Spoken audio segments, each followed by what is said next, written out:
What about the other two guys? Do they know that we've started the training?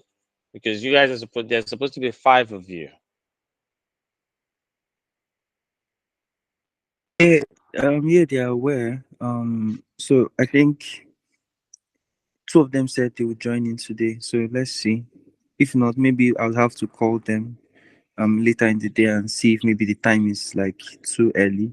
So we could fix it maybe an hour later, something. I don't know. All right, no problem. I mean, just like I said yesterday, everything in life is about sacrifice. Um, we sacrifice for so many things. There are things that good things doesn't come easy. And as young people, it's opportunity for you to burn the midnight candle right now, so that you can reap the benefits later. All right, guys, let us commit this moment to God as we start and pursue this goal in the name of the Father and of the Son and of the Holy Spirit. Amen. On this very day, the 13th of July of 2023, God, O Lord, we thank you for the opportunity that you've given us. We've gathered again for a purpose of educating ourselves for all that we will do today, Lord. We hand them all over to you for your blessings and glory in Jesus' name. Amen. All right. Yesterday we talked about the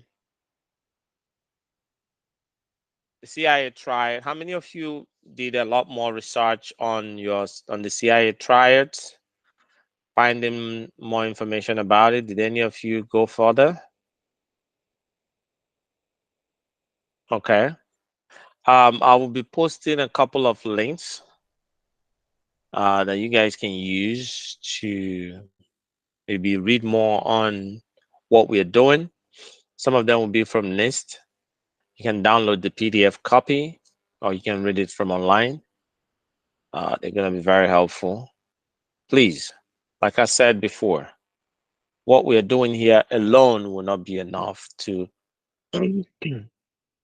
to educate you on what you're here for. Do more research, do more of personal studies. Get out there and try to figure things out. Okay? Because that's the only way that you'll be able to learn in the IT industry in general. All right, now we're going to talk about security control functions.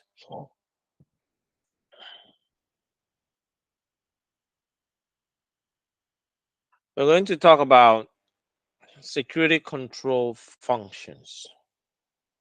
Okay. Um, I've talked about security control a lot, and I've used our computer gadgets as an example. The reason why you have a password on your computer is because you want to prevent unauthorized individual from getting access to your computer. The reason why you have a timed screensaver that will lock your screen after 15 minutes of non-active um, usage of your computer is because you don't want someone to get access to your computer. The reason why you put encryption on your computer is in case if you lose your computer, you'll be able to, the person that stole it at least won't be able to get your personal information. The reason why you put a screen guard and a bumper guard and everything on your cell phone is because you don't want it to break when it drops. The reason why you put a seatbelt when you drive is so that in case of an accident, you don't get badly injured. All these are security control. There are two types of security control. There are physical security control and there are logical security control. When we talk about physical security control, you're talking about locks on the doors, barbed wires, electric lights, fluorescent light at certain part of your house, or floodlight at certain parts of the buildings, motion detectors, scanning cards, passcodes. All those are physical control.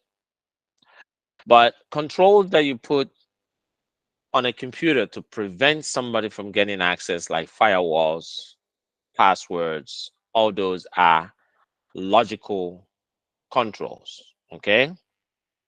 So it's a security control. There are safeguards or countermeasures to avoid, detect, counteract, or minimize security risks to a physical property, information, a computer system, or other assets that you have.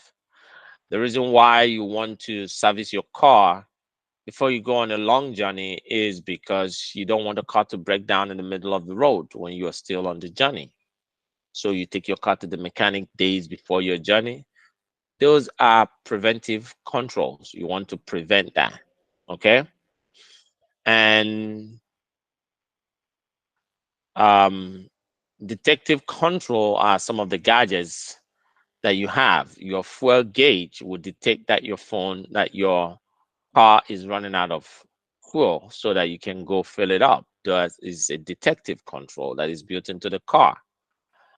You have a spare tire in your car so that when the car tire punctures, you have a backup. That is a corrective control. So these are types of controls that we apply in different ways in an organization, in a company. Okay, like I said, the question yesterday is, what do I mean by organization? Organization is a company that has policies. Okay, when they have rules and regulations that are designed and approved by the governance, and the governance are the people that make decision, the stakeholders in the business are the people that make such decisions, because they bear the burden of residual risks that occurs in the business. Okay. Now, a preventive control, they are implemented before an event. They are intended to prevent and deter an incident from occurring. Example, locking out or preventing an unauthorized intruder. The gates that are installed in buildings is a preventive or a deterrent control. And the reason is because if you're a burglar and you see the height of the wall, and probably there is a beware of dogs that is pasted on the door, that alone will get you thinking twice about taking um getting into that building. Okay. Preventive control can be either a logical, when we use things like firewall, intrusion detection systems, and intrusion prevention systems. These are tools, these are type of systems that we put at the entrance or the exit of a building. No, the entrance and exit of a network, so that it can detect when things like data exfiltration. What is data exfiltration? You're working in a company, or someone is working in a company, and they want to start their own company, and there are documents from the company you're working that you would need to start your business. You start copying them out, either putting them on a flash drive or copying them to the cloud so that you can use them. That's data exfiltration. with with IDS, IPS, we can detect that, because there are some metadata that are encoded on on documents that are produced in organizations, and those metadata and some words that are part of documents that the IDS, IPS look out for when data is moving um, north-south. When I talk about north-south traffic, I mean data that is leaving the company and going out. East-west traffic is when data is moving around in the same company. Even if you're sending an email to the same company, to the same person in your office, even if the person is in a different building, as long as it's within your network, is an east-west traffic. But when we talk about north-south traffic, is when you are sending, when the data has to leave your company and get into the cloud or get into the internet before it gets to its final destination. That is a north-south traffic. Another example of IDS IPS is network access control, which is the type of service or a type of device that is installed in the computer that checks the security posture of a computer. For example, if you're somebody that traveled, if you travel for 2 weeks, when you come back with your laptop, the network access control does not allow you to immediately connect to the computer, to the network. It will check your security posture. It will check to see if your computer is has the latest antivirus, if it is updated enough. If not, it will quarantine you to a separate network and make sure that those things are updated before it now allows you into the network. That is network access control. We also have some physical devices that we use to do preventive controls like key lock, camera, man trap, steering club. Most of you have been to banks. It was in Nigeria that I saw a very beautiful man trap. We will talk about man trap. When you go to the bank, that swerving door that only lets one person into the tube at a time, that is a physical security control. It's called man trap. When you get in there, only you will be in there, then you get out before the next person comes. There are so many physical controls that are applied in so many organizations in order to regulate different things. Okay.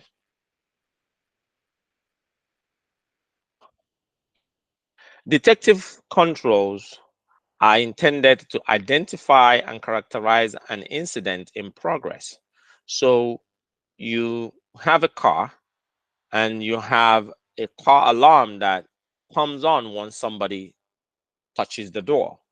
That is a detective control. So it detects when someone is trying to intrude into the house. Some houses will have motion detectors. Some motion detectors will detect that someone is passing by and set off the alarm. We also have motion lights. Some lights will be off, but as soon as something comes close, that light will come on. It simulates it simulates presence. It it acts like there is someone in the house, and that is actually not only detective, it's also a deterrent. So there are some controls that are beyond just one type of control. They can be seen in either detective or deterrent or preventive. So one control can be seen on more than three different controls. For example, um, the light I'm talking about that has a sensor, the sensor is a detective control. But then again, it also acts as a preventive control because it simulates the presence of a human or the presence of someone in that building. Okay. So detective control can be either logical, which is software, or room sensors, IDS, IPS, same. There's a system security incident and event manager, and then cameras, security guard, dogs are all detective control. When you go into a place and the dog sees you and starts barking, it detects your presence. Corrective control is a type of control that we use after an incident has already happened. So you have a spare tire in your car because of corrective control. You can only use your spare tire after your tire has punctured. Okay, so you have it as a backup. You back up your data every day because you are anticipating losing your data. If somebody steals your laptop, at least you have a backup of your sensitive information somewhere that you will only cry for the physical device that is lost if it's encrypted, and you can retrieve your data from wherever you have saved it. Okay. Then another one is compensating control. Compensating control is when you know that the control that you have cannot do well for what you have it for, then you add another thing to compensate for it. One example was, one second. Um,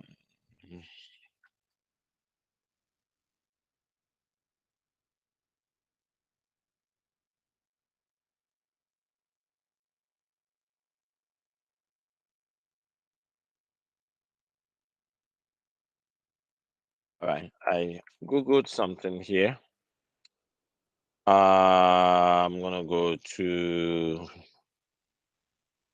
let's say, meaning. No, meaning. I'm gonna show you guys an image here. You guys know what a tongue style is? Does What? anybody know what a tongue style? Turnstile. Turnstile. No, I don't. Okay. Have you been to um have you been to I'm gonna put something on the screen here. Have you been to a stadium before and you see something like this? Or some hotels? This is a tongue style. Let me see if I can show you one. Well, we have a lot of these on subways. Have you ever seen something like this before?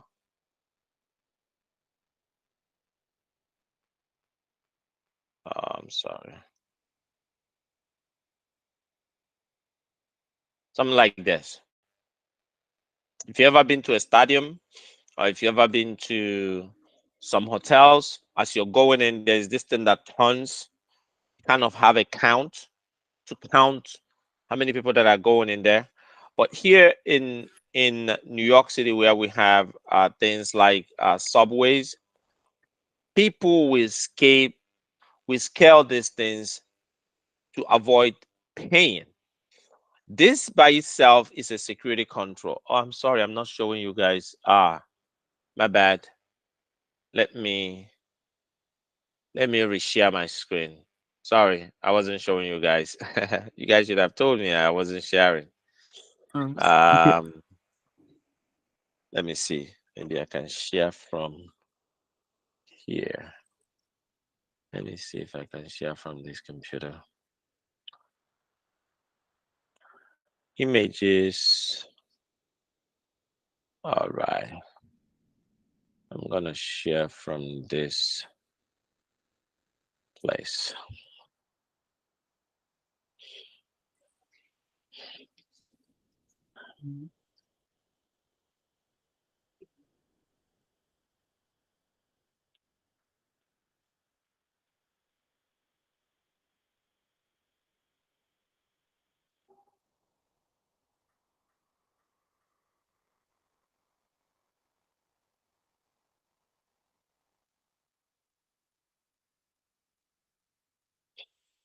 All right.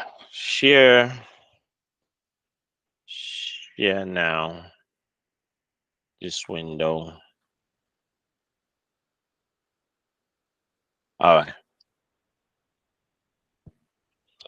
Okay. Have you ever seen this before?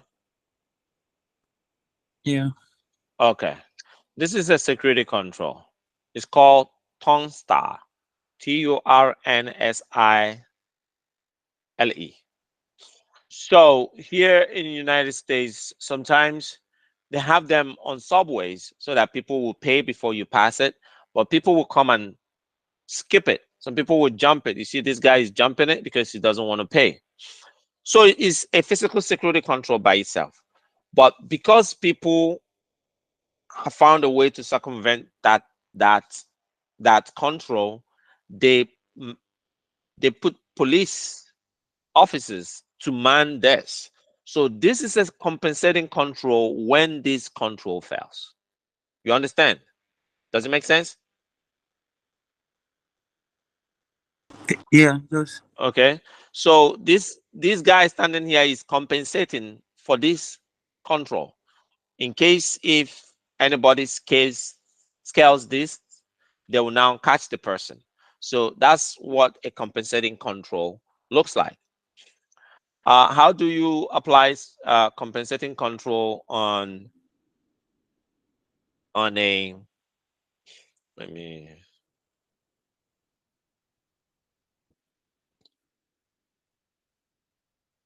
on a on an organization on a logical on how do you apply logical compensating control? Let's say you have an old computer. It's running a very old operating system. It's running Windows 98.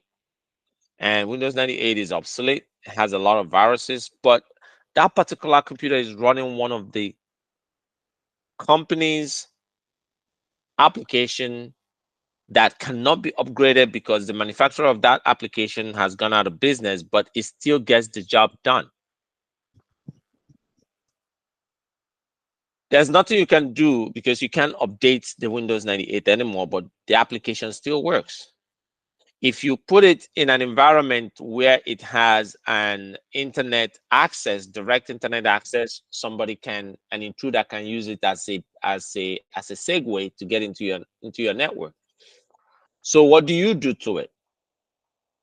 You put controls around it, although you might be running other things in it to prevent it from being attacked.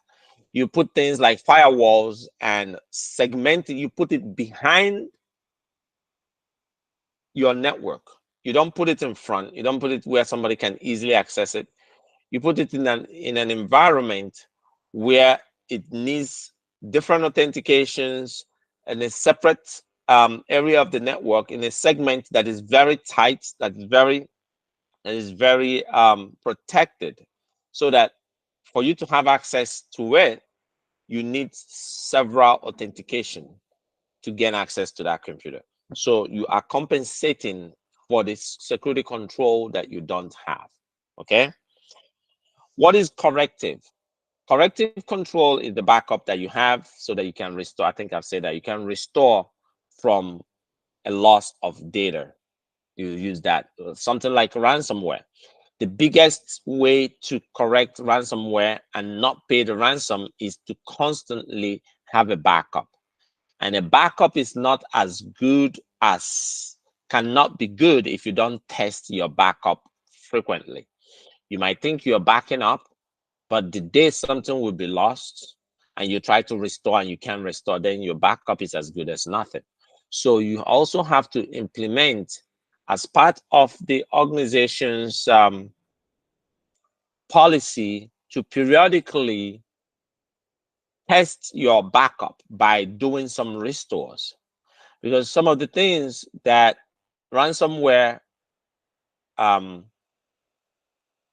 cyber criminals do is they will infect your backup.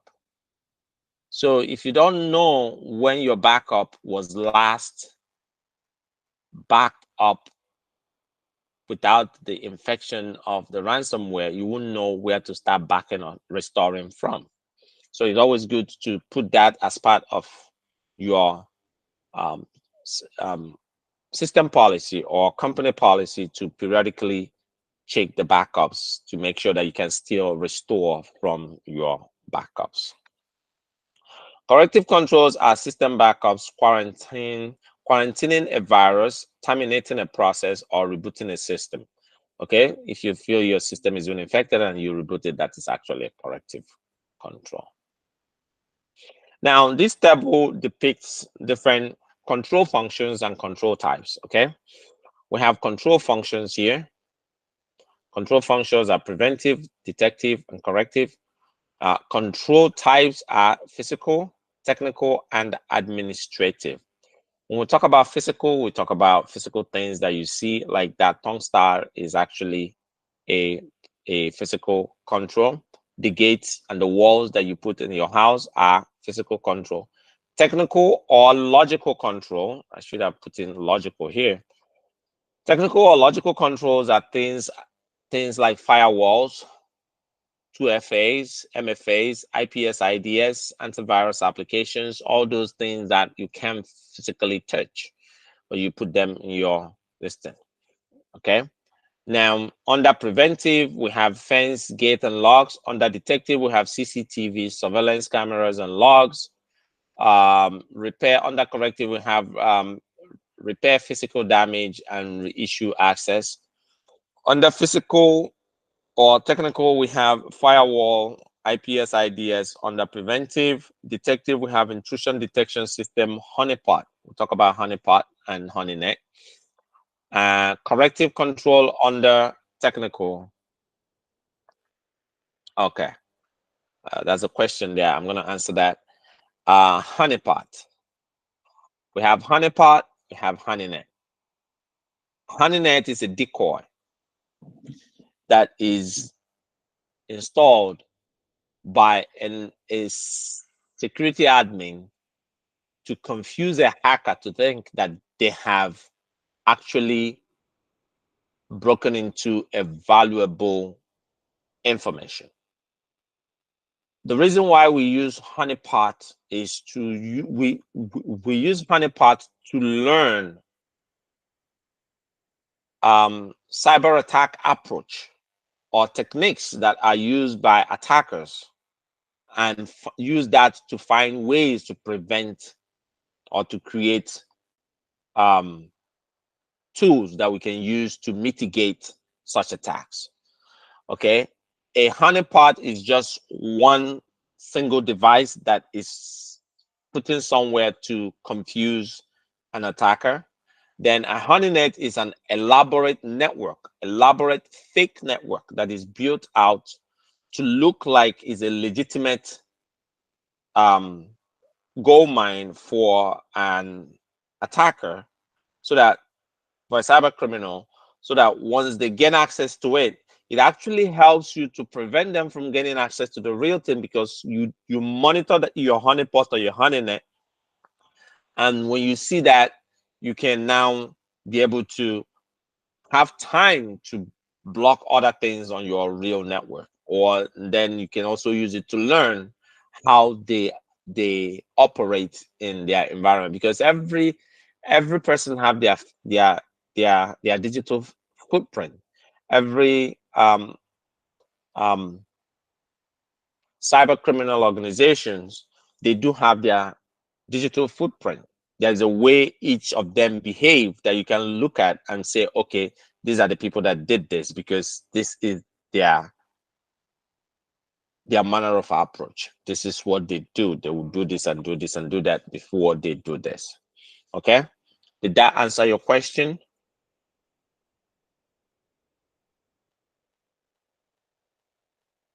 Did I explain myself enough? Did I explain it enough for you? Do you now understand what a honeypot is? Yes, I understand. Okay, it's like a honey jar where Winnie the Pooh always goes stick his hand, something like that. So you put the honey pot, as a decoy for cyber attackers. So some of the terminologies we use are all things that you find in the real world, and they've been incorporated into information technology, just like in so many things. All right. So what is administrative control? When you apply for a job and they ask you for your resume or your CV, and they ask you for your graduation certificate, they ask you to do a test, maybe a drug test, and so many of those tests, they are administrative controls. They want to make sure that they are hiring the right person. They want to make sure that that you're being hired is not going to bring short the company's progress. Okay.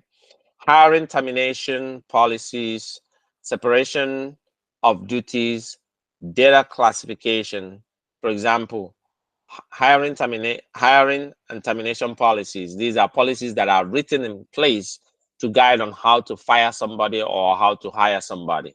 Separation of duties is when in a company, one person doesn't have to know everything, so that it's not like if the person is coming to work and the person is hit by a bus, that's the end of the company. So you separate duties in order to prevent stuff like that. Data classification is when you now categorize and classify the data in various ways so that you will know the type of control to apply to different data. Review access rights, audit logs, and unauthorized changes. These are administrative control. Implement a business continuity plan and incident response. So administrative control are mostly policies that are written to prevent something from happening in the first place, or to detect why something has already happened or why something is happening, or to correct it. So these are mostly uh, uh, documents. Okay. The HR does administrative controls by just granting you an interview is an administrative control. If not, they will just hire you. That interview is to make sure that they are hiring the right person. Any question?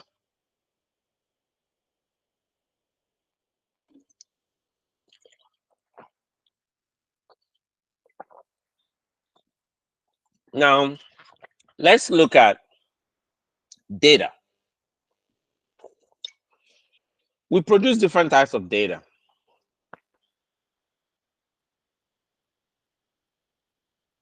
Your naked picture and the picture that you're wearing your suit, they have different classification. There are some people that you want to see your naked pictures. There are some people that you don't want to see your naked picture. So the way you protect your naked picture on your phone is not the same way that you protect the picture that you're wearing clothes on. The same thing with data. There are some documents that have more value, or they possess some information that you don't want to share with everybody. Maybe it's just a few people. So based on that, that actually classifies that data or categorize that data as a sensitive data. Your name alone is not a sensitive data. Your date of birth alone is not a sensitive data. Your address alone is not a sensitive data, because there's so many person on this earth that bears exact name as you, have the same birthday as you, lives in the same street name and number as you. So you wouldn't say that those single information are actually sensitive data. But when I combine your birthday, your full name, the place you went to school, your local government, your mother's maiden name, and where you live now, I've actually defined you, because not more than one person will have all those things in common. The same name, the same address, the same workplace, the same last name, the same mother's maiden name. No. So the combination of that makes it a sensitive data that classifies that type of information. When you go to bank, you're opening a bank, your BVN, your date of birth, first and last name, your local government, all those things combined makes that single record of data a very sensitive data that should not be left for anybody to have access to. Because with that, identity fraud can be created. With that information, somebody can open um, a credit card account, or use your information and impersonate you. Okay. So data classification is the process of assigning a level of sensitivity to data as it is being created. Okay, there are different levels at different time. As the data is being created, you are assigning that sensitivity to it. Or when it's amended or enhanced, stored, or transmitted, the sensitivity level determines the extent to which the data needs to be controlled, secured, and is also indicative of its value in terms of business. We have things that are called intellectual property of a company. They are sensitive data that you don't want to share with anybody, because that's their money making document. The recipe of a food company is actually an intellectual property that cannot be left laying anywhere that somebody can see it, because that is your money making document. Public data. Now, data is classified in different ways. A public data is a public data. Anybody that have access to public data, anything that you have in the internet is a public data. Anybody can see it. Annual report is a public data. Okay, things that you won't, that is not going to cause any damage to your business, if anybody have access to it, is a public data. So we don't attach, you don't get a public data and start putting security controls on it. That is wasting money. That's wasting resource. So public data is public data. You make it public. Internal data, corporate information that is sensitive and not publicly available, unauthorized disclosure, modification, or non-availability could have a significant impact on business operation or can cause a significant harm to that organization. So you see, the next level of data classification now has some taglines to it.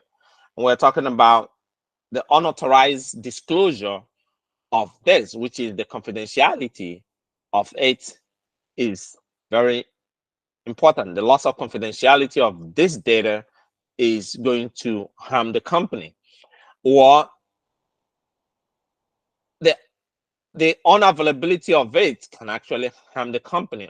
Or if somebody goes to your grandma's cook recipe and decides to change the figures, instead of half cup of oil, they put 20 cup of oil, and now you're making soup, and then this soup will be all oily. So they have tampered with the integrity of that data, or they destroy it entirely. That you promise your girlfriend coming to you that you're going to make this soup, and this soup is going to be banging, and then on the day you're looking for your menu, you're looking for your recipe, you can't find it because the availability of it has been denied. So that is an internal data now. Now, the higher we go, we are now in confidentiality, in confidential and restricted use.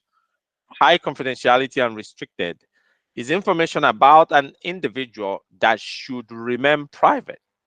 Two classic examples within the IT security are personally identifiable information. I was talking about bank, the information that you give out in the bank, information that you give out when you are getting into college, into school, into universities.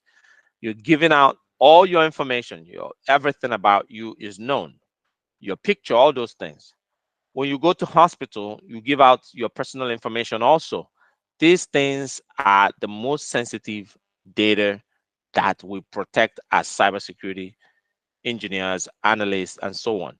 So personally identifiable information are your personal information, but whenever it has a health record to it, imagine knowing that somebody is asthmatic, and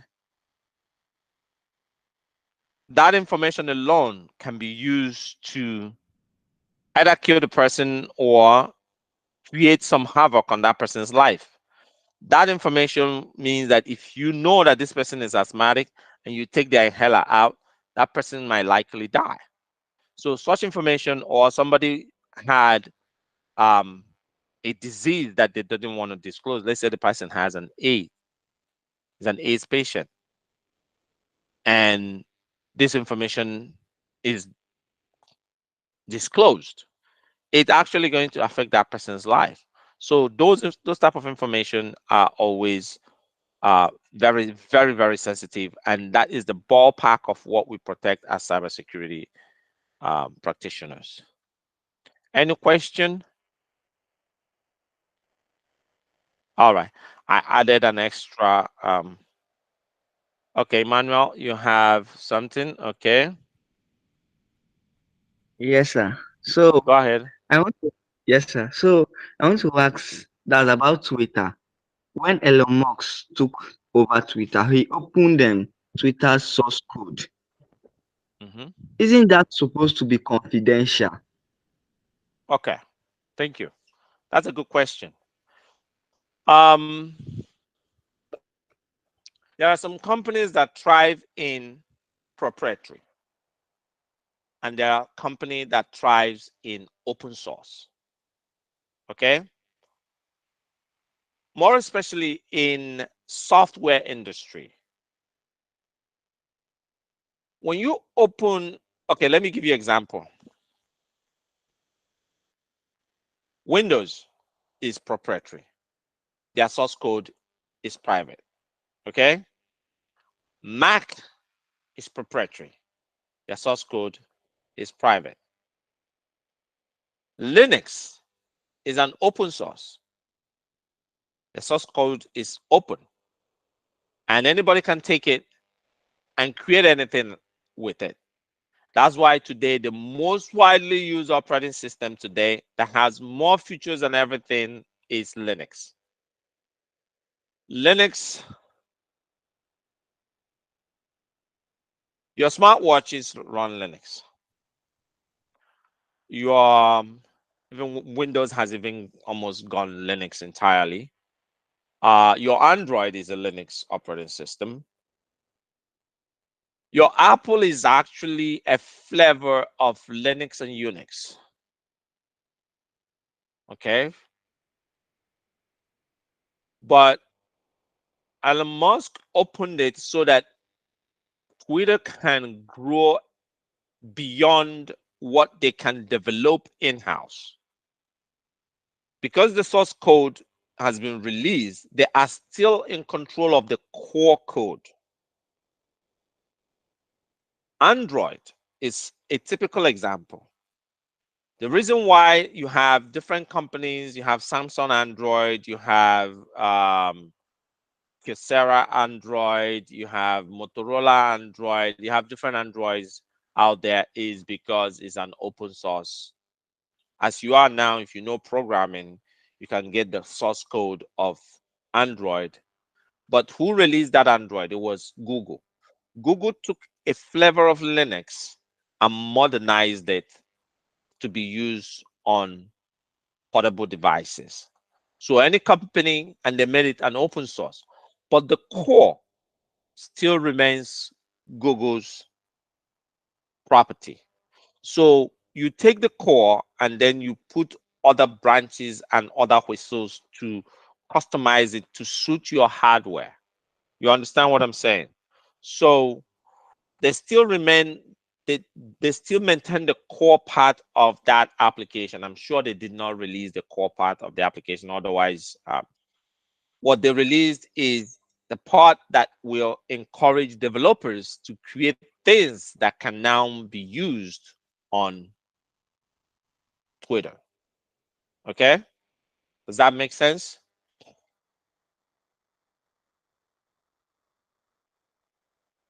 All right, speak. Yes, sir. So Okay. can I say that thread, that source code that was opened Mm. helped Mark Zuckerberg in creating thread because they almost look alike. Okay. I haven't really Yes. checked threads. Yeah. Probably, It does, but I believe that Meta as a company by itself does have the skill engineers enough to create something that is similar to Twitter. Maybe or maybe not. It might be what has helped them to create it, or it might not be. Maybe they've been working on something and they have to release it now. One thing with capitalism is it encourages competition. Maybe Twitter has been enjoying that platform that it has been enjoying for years now. Now it has a good competitor, and let's see how it's gonna fly. Okay, I haven't really looked at what Meta created, but I'm not a big fan of Twitter in the first place. But I'm doing my best to see how much I can um, use it when I'm using it. So I'm gonna lower your hand. So you might be right, or maybe you're not. But I'm sure they still did not they did not release the core of that application. They released enough to encourage developers. That's why you see different flavors of Linux. There's different flavors of Linux, different flavors of Android, all those. Okay. All right, we'll push ahead. Now, let's dive into system development lifecycle. Everything we buy in life, everything we use, everything you spend money on has a life cycle. Human being will have a life cycle. You are born, you become an infant. As an infant, you become a toddler, you become a teenager, you become an adult, you grow old, and you die. You buy a phone today, it's brand new, shining, everything and everything. 2 years after, iPhone 22 is out. You find out that it's old. You have to find out, or you start complaining that your phone is now running very slow. Now you need to change it. But before you dispose of it, you have to take out all your data, reformat it. It's either you sell it or you give it to your relative. That's the life cycle of a system. The same thing applies in a corporate environment. When we buy a device, come to an organization, there are, let's say there are 5,000 people or 1,000 people. That's 1,000 people, they're using uh, laptops. Then there are servers. And some people decide they don't want laptop, they want iPad. The CEOs, they buy them iPad. But the new one comes out. After a while, most people in this company, in this country, some companies, they don't buy their hardwares, they lease them. They will lease from Dell to use this for 2 years. After 2 years, they get a new one. So that lease, within that period of the lease, there are so many maintenance processes that goes through it. Um, Maintaining the operating system, changing the screens, upgrading different things. Within that life cycle, there are so many things that happen until the day you decide that you're going to get rid of it. You have to clean it enough so that sensitive data in it is not going to get into a wrong hand. Then you dispose of it or send it back, and then you buy a new one. But you have to make a plan whether you're going to buy a brand new one, used one, or the newest one. All those things are part of the system development life cycle. Consideration of security in the system development lifecycle is essential to implementing and integrating a comprehensive strategy for managing risk for all information technology assets in an organization. The NIST Special Publication 800-64. So when I mention some of these NIST documents, I'm going to share this.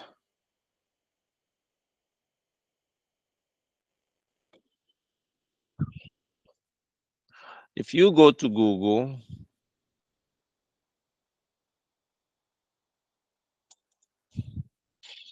and you go to NIST.org, or just search for NIST SP 800-64.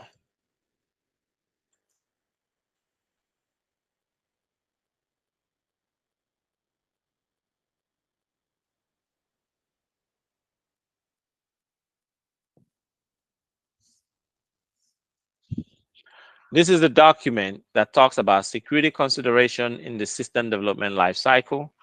So if you go here, this is the document that talks about system development lifecycle. How you sought to buy it. You're not sharing anything, though. Oh, I thought I was sharing something. Yeah, I'm sharing something. Are you guys seeing what I'm sharing? Oh, okay. Yeah, I'm sharing something. I can see it on my other computer. Okay. So an overview of information security and the system development lifecycle fundamentals. Okay. Financial management, risk management, information management, IT alignment and planning, FISMA, risk-based funding request. So if you are buying, let's say you have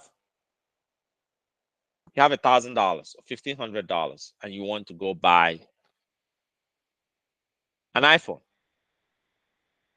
and you saw one Megad and he's selling iPhones and he has like 5 different iPhones and he's selling it for $800 and it's iPhone 13.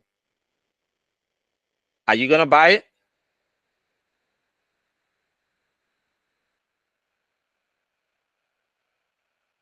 I'm asking a question. You have $1,500 to go buy an iPhone. Is it iPhone 14 now or 13? Are we? Whichever one. But on your way, you saw a Megad that is selling iPhones, and he has 5 iPhone that looks very legit. It's good. You turn it on, everything looks good. Would you pay for it?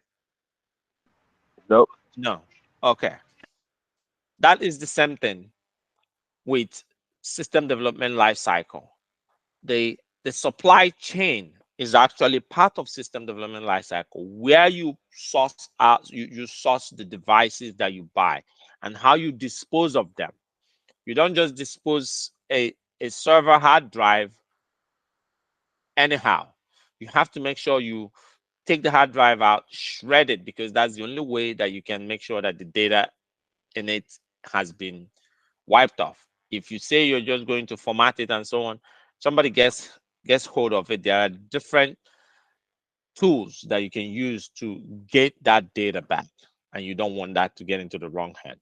So this document talks about system development life cycle and how systems can be managed during from acquisition to disposal. This system development life cycle is actually was derived from was actually derived from software development lifecycle. So you will see SDLC also in software development lifecycle. So when we talk about lifecycle of hardware, we also talk about lifecycle of application, from the creation process, from the concept process to the initial conception, to the prototype, to the coding process, to the testing process.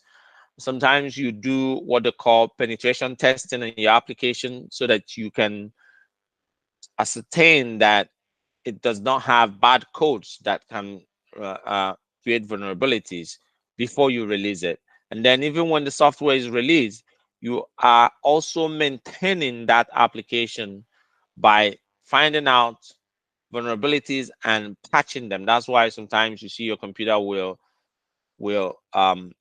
want to do some updates because they have found some security or some vulnerabilities that needs to be taken care of. on that note, they have to release it and install it on your system, and your cell phones also do that. So a typical SDLC includes 5 phases. So there are main 5 phases that system development life cycle goes through. One is the initiation phase. The first time you conceptualize about, okay, I'm now going to change my laptop. I'm now going to change my my cell phone, or a company decides, a banking company decides, you know what, we need a software that will help us in our banking. Then the next phase is the development and acquisition phase. That is when you now draw the prototype. That's when you now decide, okay, am I going to buy an Android or should I go for iPhone? All my friends uses iPhone, so I'm going to go for iPhone. Do I buy a Dell or do I buy an HP? Do I buy a screen touch, the foldable ones? You know, all those things are that development. The development phase is okay, implementation and assessment. Okay, an acquisition. That's when you now decide on the tools that you're going to use in designing that software. Are you going to use Python? Are you going to use SQL? What type of one? What versions? All those things. Acquisition part of it is when you now decide that you're going to buy that system, that computer, that cell phone. Implementation and assessment is now you have turned it on, configured it and everything, installed all your application, and you're making sure that your fingerprint works the way it's supposed to, and that your retina scanner is scanning as it. Now, operation phase is now you're using the phone, or you're now running that software. You decided that you're going to buy Windows 10, or you're going to install Office application. Now you're using it, but periodically there will be some maintenance that will come and you need to update that application or update the operating system of your phone, your Android, your Apple phone. And you within that process is all about the operation and the maintenance. And one day you get tired of it, or the company that manufactures it goes out of business and you need to dispose of it. And now you talk about retrieving your data, how you're going to dispose it. Are you going to sell it? Are you going to shred it? Are you just going to give it down to somebody? So each phase includes a minimum set of security tasks needed to effectively incorporate security in the system development process. So each of these process has its own security that needs to be mitigated. Okay. For the fact that you don't want to buy that iPhone from a mega, that is for security reasons, because you might buy a fake iPhone. Okay. The development phase and the acquisition phase is when you decide the tools that you're going to use. When you are now doing the coding process. That's when you're doing the coding process. You are writing the codes, you're checking the codes, you're making sure that the codes are tight codes. Okay. One of my friends he's a programmer, and he had an interview with Google.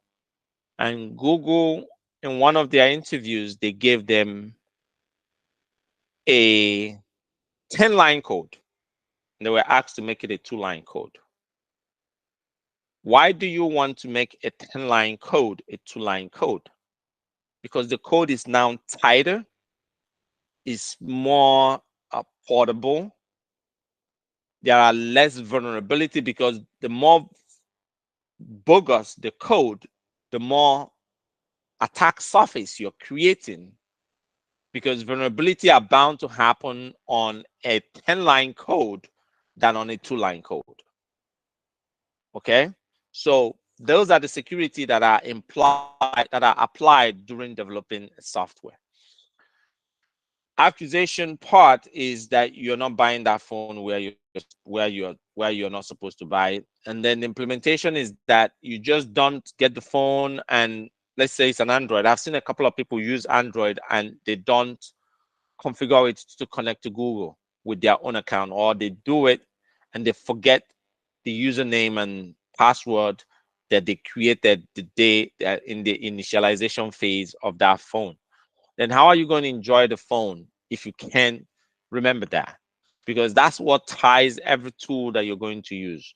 If you're going to use the Keep, you're going to use Google Drive, you're going to use Google Slide like I'm using now. Everything I do here now, everything I'm showing you guys here are all from Google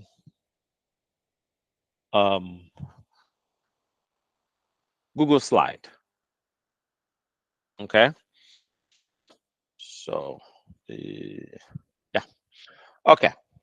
So each phase includes a minimum set of security tasks, effective incorporation and security. Okay. We've done that. So let's break them down. Initialization phase. This is like talking more about it. I've really explained this. Okay. During this initialization phase, the need for the system is expressed and the purpose of the system is documented. And the development and acquisition. During this phase, the system is designed, purchased, programmed, developed, or otherwise constructed. Implementation and assessment. After system acceptance test, the system is installed and fielded. Operational maintenance. During this phase, the system performs its work. The system is almost always modified by the addition of hardwares and softwares and by numerous other events. Disposal. Activities conducted during this phase ensures that orderly termination of systems, safeguarding vital system information and migrating data process from the system to a new system or preventing it in accordance with the applicable record management regulation and policies. So I've explained this before. So this is break time. Does anybody have a question?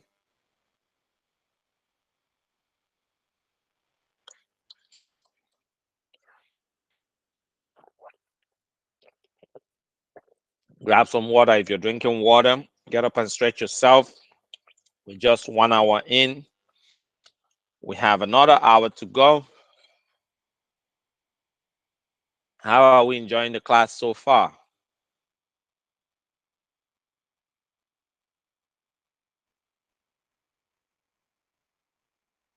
I hope you guys are enjoying the class. Good. Thanks you. Thank you, Onyedika. Now we continue. I'm gonna run this as a marathon almost. There's a lot of verbiage on this part of risk management framework, cybersecurity risk management framework. But I'm gonna see as much as I can go. I would like to finish this today. All right. Now we'll talk about FISMA.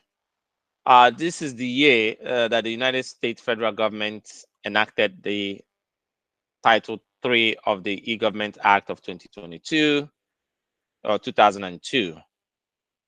So basically, I'm just going to explain what a FISMA is. You might see this in an exam. You guys are in Nigeria, so some of you might not have it, but in case if you run into an environment where this is required, it's basically the United States government creating a framework that guides all their parastatals, their health parastatal, their agricultural parastatal, all those ministers and stuff. They have to comply to this in order for them to be linked to each other. Okay. These are some of their requirements. The requirements that they are ordering the directors and so on to make sure that they comply.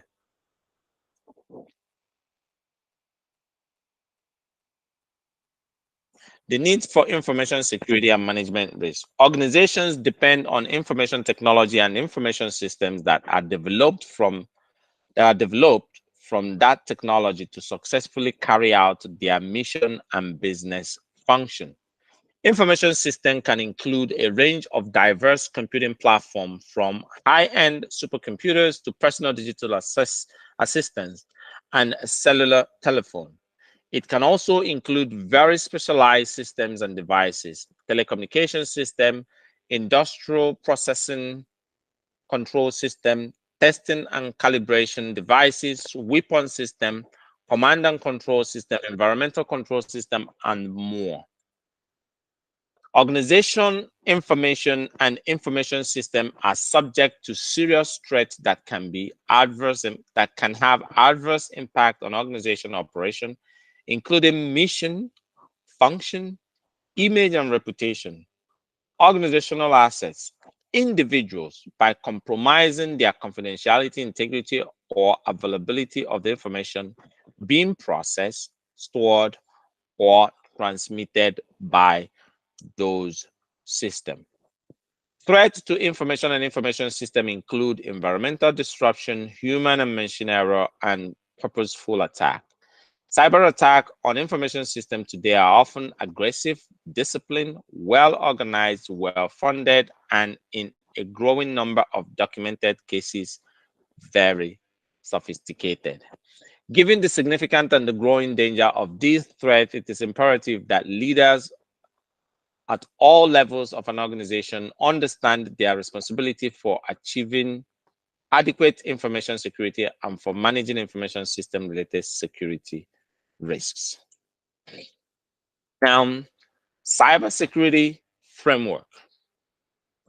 NIST cybersecurity framework was designed to protect the United States critical infrastructure sector at the third global conference in 2013. The cyberspace was included in the national critical infrastructure. Few of the other critical infrastructure are chemical, information technology, communication, dam, defense industry, base, energy sector, financial services, critical manufacturing, healthcare and public health, food and agriculture, water and wastewater systems. All these things are critical infrastructures that needs to be protected. Okay. So in 2014, the United States government, through the National Institute of Science and Technology, created a high-level document called the Cybersecurity Framework, which has become the de facto standard for cybersecurity. The NIST Cybersecurity Framework was based on pre-existing frameworks for implementation like COBIT, ISA, also known as the IEC 62443, ISO 27001, and the NIST Special Publication 800-53. So all these documents all came together to form the cybersecurity framework. So there are three main elements of cybersecurity framework. We have the core, we have the tiers, and we have the profile. We're going to expatiate a little bit on these.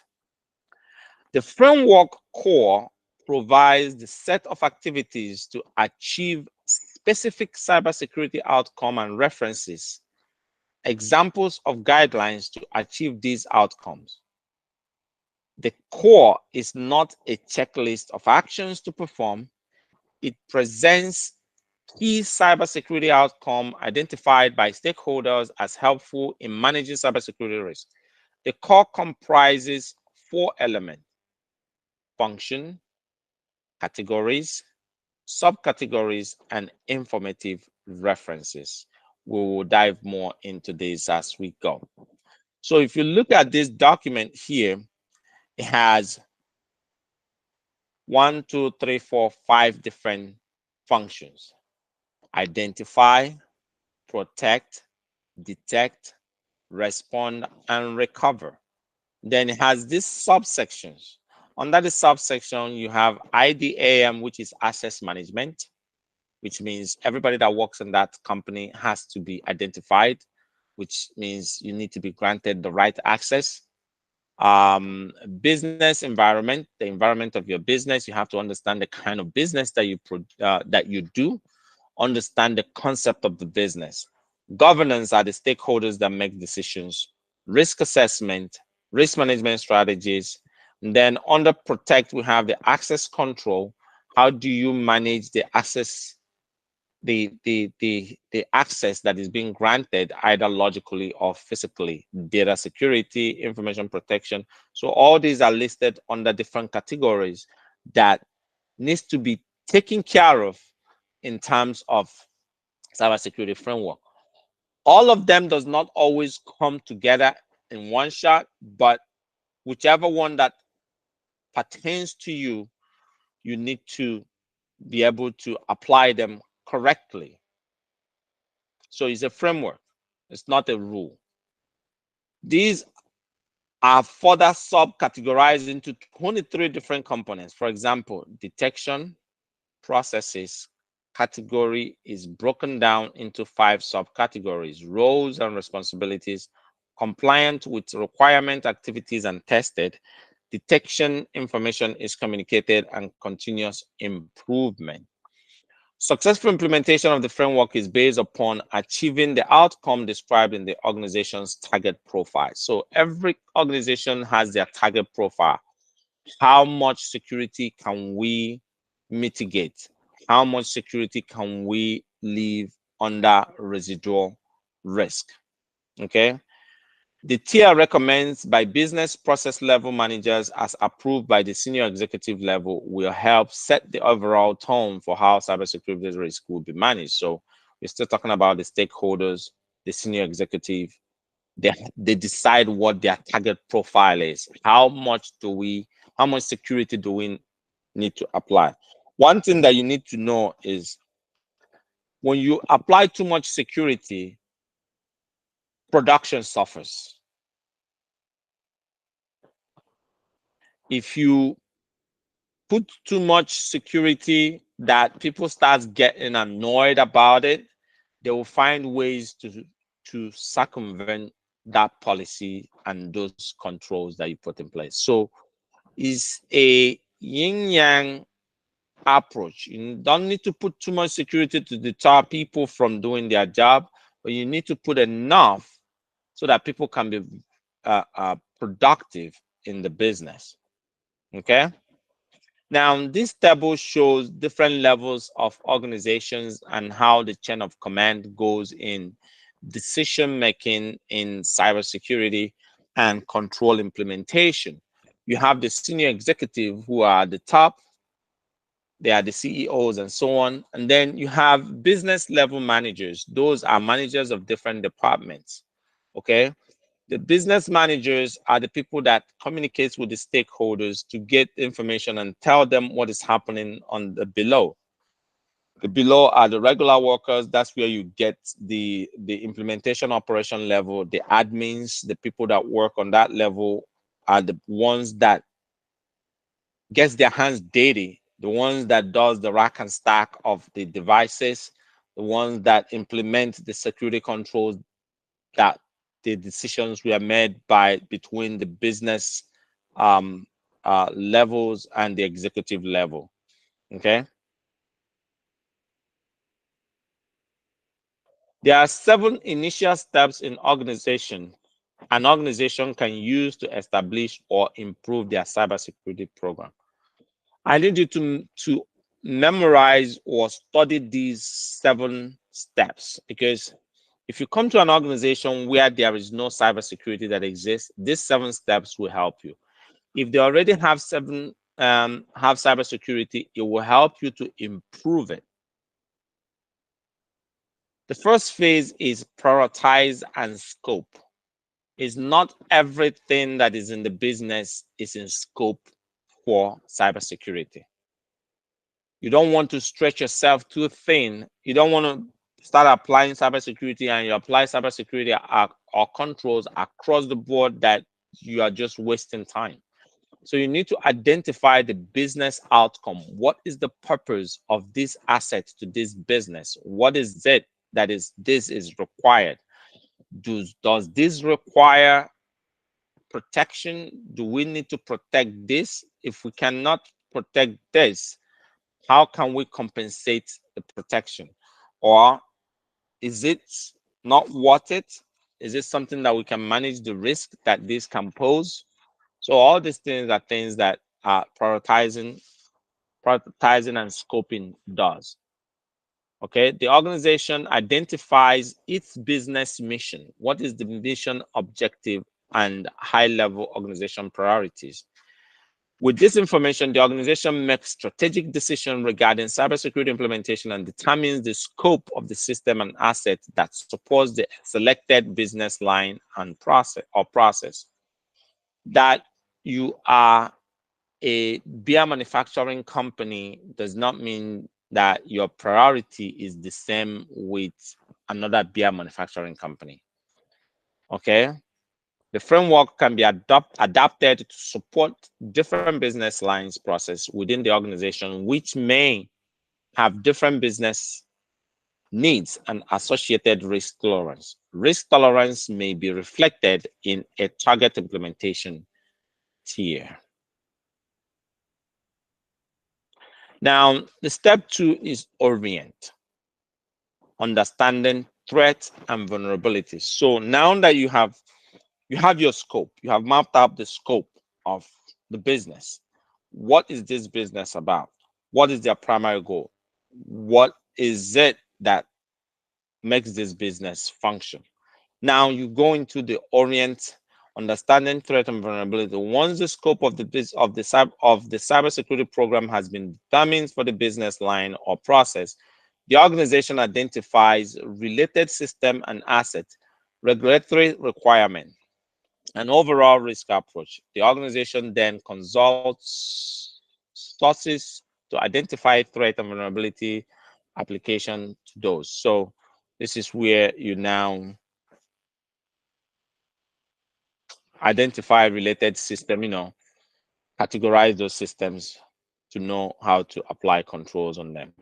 Now you create, with all this information, the scope, the assets that are very critical, you've now determined them. Now you create what is their current profile? How are they functioning at this moment? What level of cybersecurity have they applied? What is the goal of this business in regards to cybersecurity? That's getting the current profile. Now, you conduct a risk assessment. Now that they have this level of cybersecurity, based on compliance, let's say it's a hospital, are they on par with HIPAA? Are they on par with GLBA? Or I sent you guys something today about Nigerian data something, right? Did any of you read that? It's called the NDPR, NDRP, Nigerian Data Protection Act. Do you guys read that? Okay, I posted it in the forum. Please read it. So, okay, so Nigeria has its own data protection rules. The problem is, do they even implement those? Do they really follow suit in making sure? So compliance is one thing. Banks have compliance. There are certain security controls that they have to have in place in order to be functional. Otherwise, if they are audited and they don't have it, they are going to go in for it.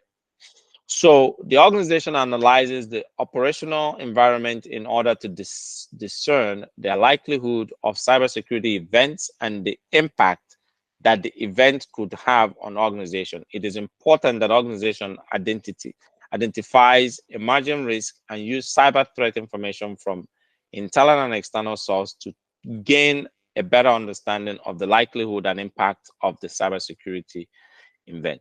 Now that you know what their risk level is, now you can use that to draw or create a current target profile. You can now create a target profile. Okay, this is where they are. After I did the risk assessment, this is where we are going. Let me read it. The organization creates a target profile that focuses on assessment of the framework categories, subcategories describe the organization desire and the security outcome. Organizations also may develop their own additional categories and subcategories. So not only that you're following the NIST cybersecurity framework, you can use that as a template to develop your own in order to enhance more on your own cybersecurity implementation. Determine, analyze, and prioritize gaps. So as you're implementing this new target profile, you have to identify the gaps between the current profile and the target profile. The target profile is that we are now going to be using 16 character passwords, but they are still on 6 or 8 character password. That's determining, analyze, and prioritizing the gaps. Okay, you have to prioritize it because you can't just go overboard applying on everything anyhow. So you need to prioritize the most critical one. Do we start adding controls on the laptops, or do we start adding controls on the servers first, or do we go first on all of them and then gradually build up the controls as we go? Implementation elements. Implement action plan. The organization determines which action to take to address the gaps, if any, identified in the previous steps, and then adjust its current cybersecurity practices in order to achieve the target profile. For further guidance, the framework identifies example informative reference regarding the categories and subcategories, but organizations should determine which standard, guidelines, and practices, including those that are sector specific. So if you're working as a cybersecurity analyst in a hospital and there is a malware that is targeting beverage industry, are you going to be, or is there's a malware that is targeting a vulnerability on Cisco devices, and all in your network you have Palo Alto devices, Palo Alto or Fortinet devices. You're not going to be worried because it has nothing to do with you. So you need to figure out where to waste your time or where to put your time to. Okay, the indicator of compromises that you identify will determine whether it pertains to your industry. Do you have any vulnerabilities that this will affect? And then you determine whether to mitigate it and how to mitigate it. So these documents are very important. We need you guys to download and study them, have them, store them on your computer. Okay, it's very important to have them, read through them sometime, all the time, so that you can understand how this works. Administrative rule, training fee, non-tax deductible. Okay. All right. This is just other things that I had here. So that brings us to the end of today's thing. I'm glad that we were able to get this done. These are some part of my listing. So these documents, NIST 800-37, NIST 800-53, revision 4. I think they might be on revision 5 now. NIST 800 NIST special publication 800-53A, revision 4. So these documents are very important. I'm going to send you guys these slides. I'll post it on the forum so that we can look at it. Now, does anybody have a question before I start asking my own questions?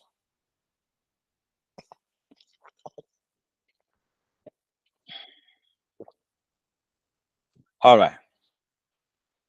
How many of you have computers, laptops, desktops? Raise your hand.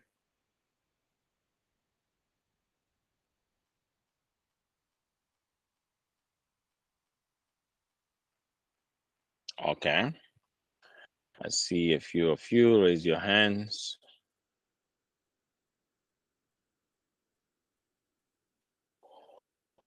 How many gig of RAMs does your computers have? Type it in the chat. How many gig of RAM does your computers have? If you don't want to say, good. Onyedika, that's good. 16 is welcome.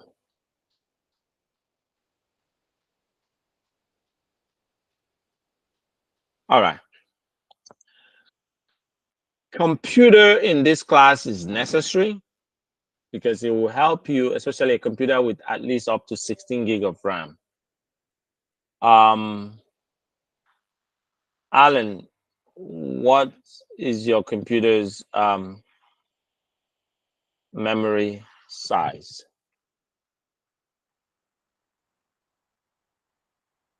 You can type it into the forum, into the chat.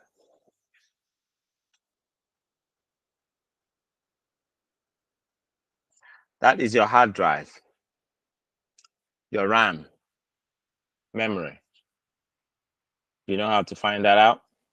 If you don't know, let me know. I'll show you.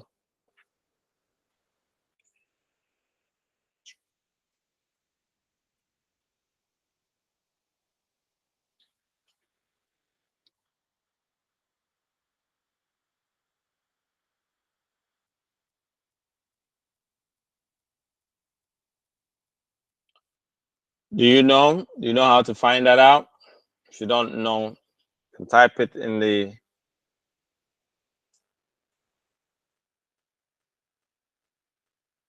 Okay, you have 4 gig. Okay, that's not sufficient.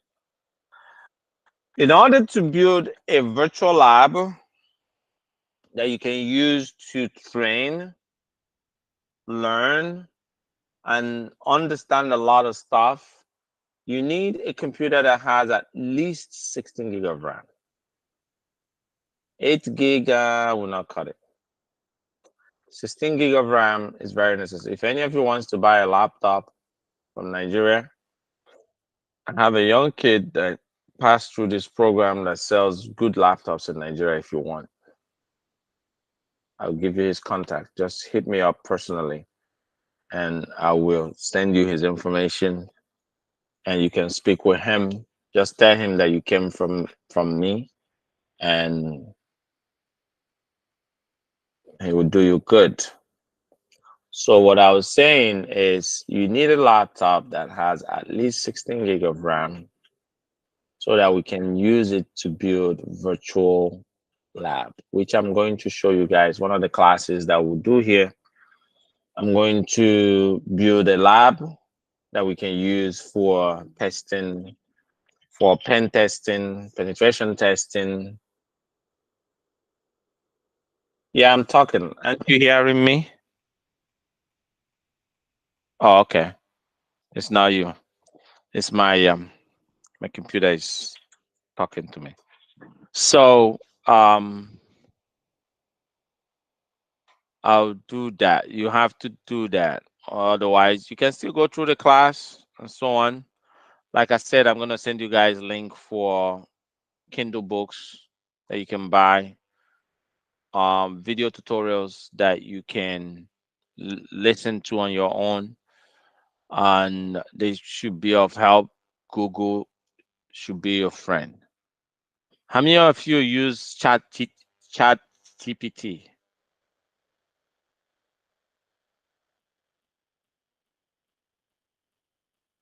Okay, Emmanuel, you use Chat GPT. Any other person? Chat GPT is the new kid on the block in terms of search engines, but it does beyond what search engines do. You need to apply it in your daily usage of computer. Let me see.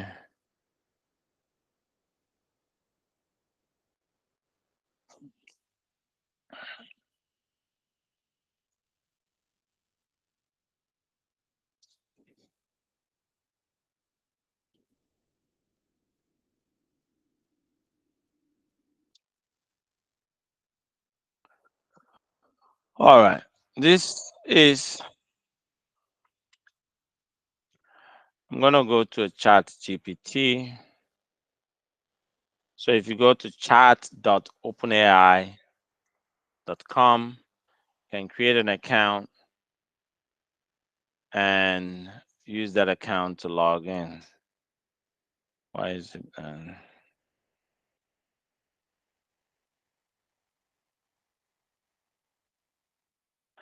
And one good thing with it is keep track of the things that you have searched for before. You can do a lot of research on this. You can do what is cyber security, and it's gonna just tell you what cybersecurity is, and it goes beyond that, you know.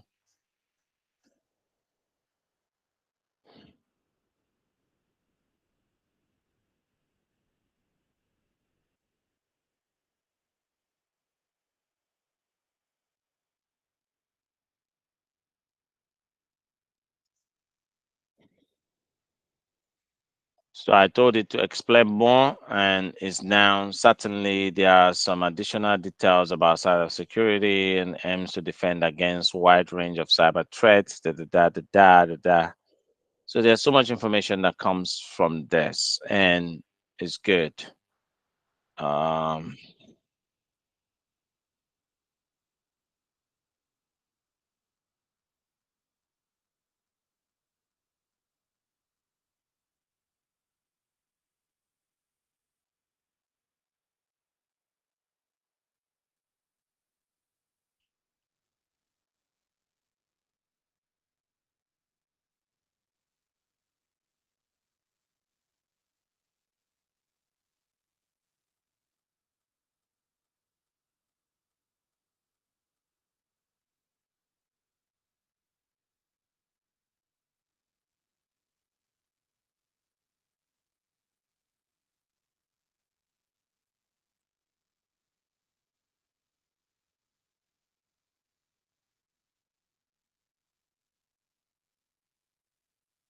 it's still writing. Wow.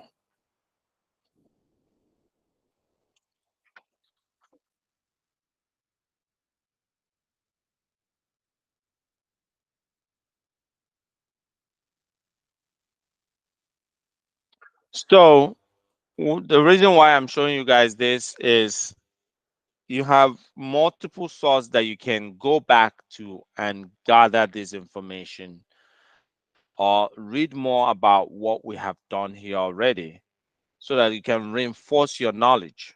Okay, like I said, what I'm showing you guys here alone is not going to get you a job.